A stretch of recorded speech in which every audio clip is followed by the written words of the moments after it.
On the spot news media, we got the latest news. We don't care about the views, we just representing right. Put local news internationally every night. On the spot, wave that Jamaican flag from left to right. Let's get it right, y'all know the type. We ain't dealing with the hype, we make it take flight.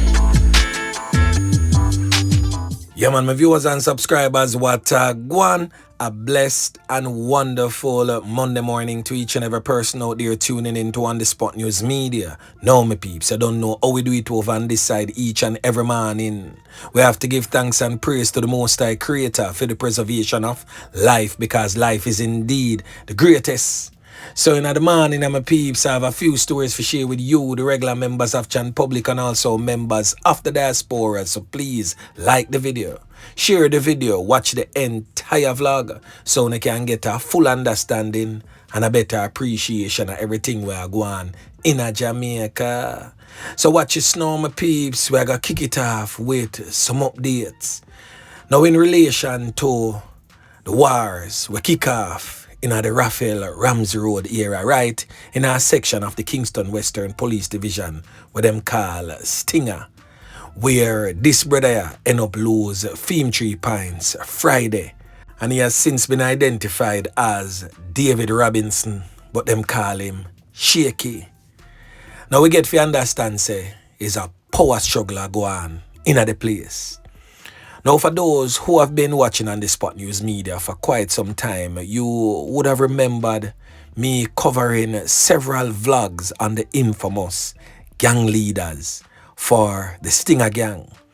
We are talking about man like government, we are talking about man like Papa Stinga, among many others.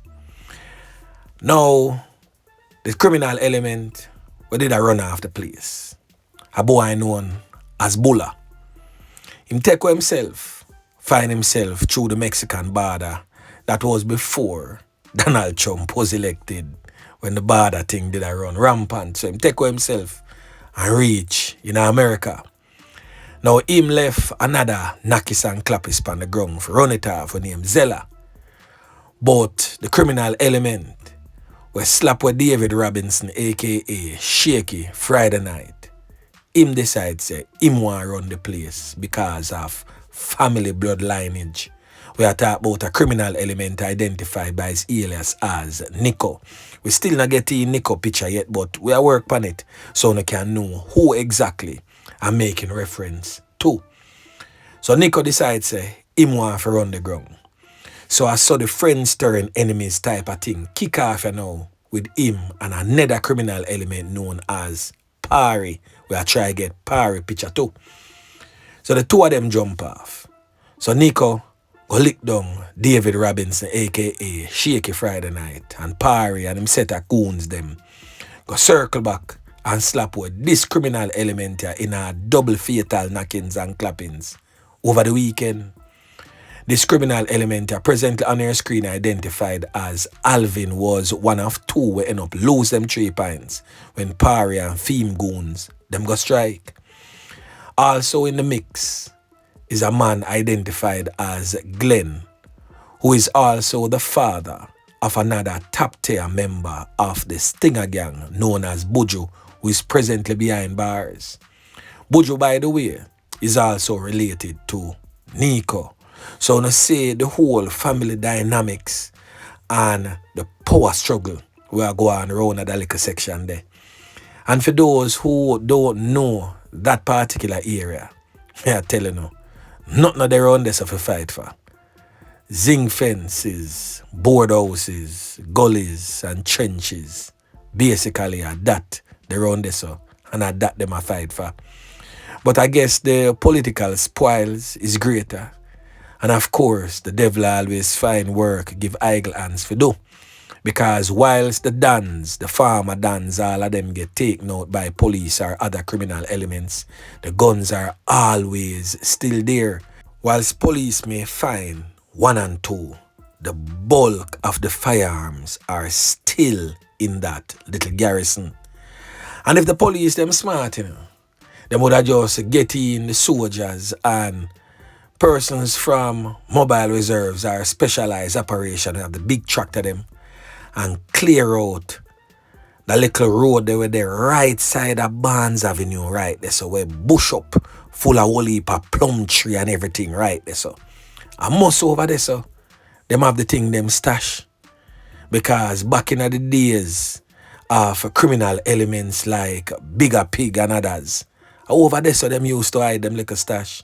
So I'm pretty sure that that wooded area would have also been used by these criminal elements presently to hide them weaponry. Yeah, man. So anyway, make we continue. Now that morning, my peeps, we gotta kick it off. A fatal knockings and clappings go on over there in the troubled, war-torn, crime-riddled St. Catherine South Police Division, where a 43-year-old fisherman lost his life early yesterday morning along Port Henderson Road in Portmore, St. Catherine. The fisherman has since been identified as Donavan Morgan, come from Elsha Park in Portmore.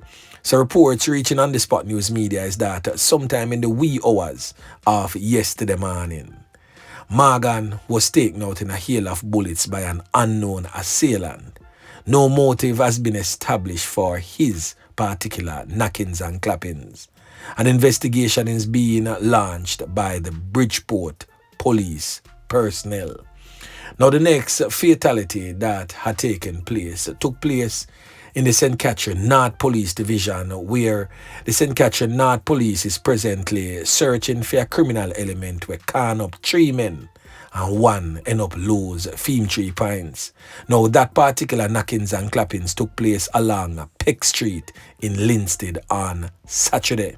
So the deceased man has since been identified as 42-year-old labourer Jason Martin. Him come from a section known as Russell Pen and Time and Patience district in the parish. So the other 2 men that get caught up and seriously injured in that particular knockings and clappings is said to be a 57-year-old mason, and the next man is said to be 46 years of age, and both of them are from Bagwalk addresses. So reports reaching on the Spot News Media would suggest that sometime around 4 a.m., the 3 men were sitting along Peck Street in Linstead, and it's the same place where them call Back Road, and that is in the vicinity of Calvin Plaza, when they were pounced upon by a lone gunman who brandished a handgun and fired several cans in their directions, hitting all 3. It is said that the now deceased man, 42-year-old Jason Martin, received several can of wounds all over the upper body and head. Now, in a bid to save their lives, all 3 men were rushed to the hospital where Jason Martin was pronounced you know what. The other victims were admitted for their injuries. The police have not yet established a motive for that particular knockings and clappings. The Linstead Criminal Investigation Branch is presently probing that particular matter. Boy, may I tell my peeps, the knockings and clappings continues. Now over there in the Manchester Police Division, that particular police division has recorded yet another fatality. Yeah, man. Now the man in question, who was on the receiving end of those fatal bullets, has since been identified as 47-year-old Neville Baker. So preliminary reports suggest that sometime around 10 a.m., broad daylight, brawling, the criminal elements them stepped to him, bilious, and can him up whilst he was seated inside his motor car. So he was subsequently seen slumped over the driver's seat of his Honda motor vehicle. The police report suggests that he had several run-ins with the law and served prison time for firearm-related offenses. So last year, he was among 3 men arrested and charged with larceny of agricultural produce. 2 weeks prior to his arrest, his son was also charged with larceny offenses. So father and son are criminal elements them. So for those who may have forgotten, both the father and son was held for goat thieving business. So the brother will get caught up and leave lifeless in a motor vehicle. is a known goat thief. And not only that, he's also a gun smuggler. Yeah, man. And was also implicated in a series of fatal knockings and clappings in St. Elizabeth and other parishes. He was also featured in other gun-related activities. So this brother here definitely deserve every can we can get. We just sorry say police naina come same time on the spot and slap we who slap with him. I would have called that a 2-for-1 deal. Yeah, man. So no heartfelt condolences going out for that particular criminal elements, as he had been wreaking havoc in Hatfield for quite some time. So I'm pretty sure that the residents of that community is feeling really good right now. Now over there in the parish of Trelawney, 2 men have been charged with murder after a vendor was beaten in Duncans, Trelawney. Boy, may I tell you. So the 2 men have been officially charged with the fatality of a man who succumbed to his injuries in the hospital after being beaten by a group of men in Duncans. So charged is a 58-year-old shopkeeper identified as Franklin Brown. At 58, you should have come from prison, but no, you look for go right I know. But Franklin Brown is more popularly known in the street as Johnny, and he's also of a Duncans address in Trelawney. The next man who charged with him is 26-year-old Nicholas Thomas. Him come from round a Lagwood in a Trelawney. And the man with him beat and him end up losing 3 pints in the hospital is a 61-year-old vendor identified as Milton Morris. Him come from Crawl District in a Duncans, Trelawney.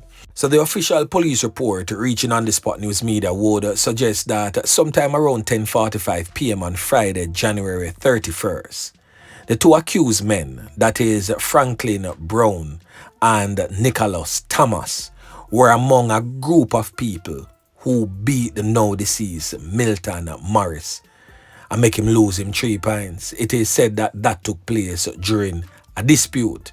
It is said that Morris received several injuries and was hospitalized. So the injured man, who is the now deceased at the time, later succumbed to his injuries in the hospital on Sunday, February 23. An investigation was launched into his fatality, and both accused men were subsequently taken into police custody. They were officially charged on Saturday, March 1, after they were pointed out on an identification parade. So their court date is presently being finalized by the police. Now the last thing that we are going to talk about, my peeps, is a fatal knifing that took place in Grangeville along Geneva Main Road. Now that took place sometime around 11:35 p.m. And the man in question will end up lose 3 pints is presently on your screen. Picture courtesy of France, the newsman. So the now deceased man has since been identified as 36-year-old Lance Bina, said to be a labourer of Geneva district in Grangeville, Westmoreland. So the Morgan's Bridge police is presently investigating. It is said that he was knifed up during a verbal turn physical altercation and left for dead on the ground. Now videos received by On The Spot News Media would have shown the now deceased man laying face down on the ground with a whole heap of knife wounds all over the upper body. Now it has been brought to the attention of On The Spot News Media that this man presently on your screen, identified as Greg Nemhard, is said to be the criminal element that did that fatal knifing, and is now presently on the run and being sought after by the police. Now, Greg, hear what I say. We really don't understand what really take place between you and Lance. So I would advise you still, get a lawyer and turn in yourself to the police before Officer Yeman Pick and team come look for you. Because you don't know, say, they are more trained. They have heavy firepower. So, I don't feel like if you take on a war where you know you can't win. So just do the right thing. Turn in yourself to the police and make the police them hear your side of the story and see how best things can work out. So anyone knowing the whereabouts of Greg Nemad, just tap him on his shoulder, man. Make him know, say, yo, just go in. Another can go in with him to ensure that he turns over himself safely to the police. So anyway, my peeps, remember to like, share, subscribe to the channel. Stay tuned to On The Spot News Media as I continue to bring you fresh news and updates in subsequent newscast. On The Spot News Media. Yeah, man.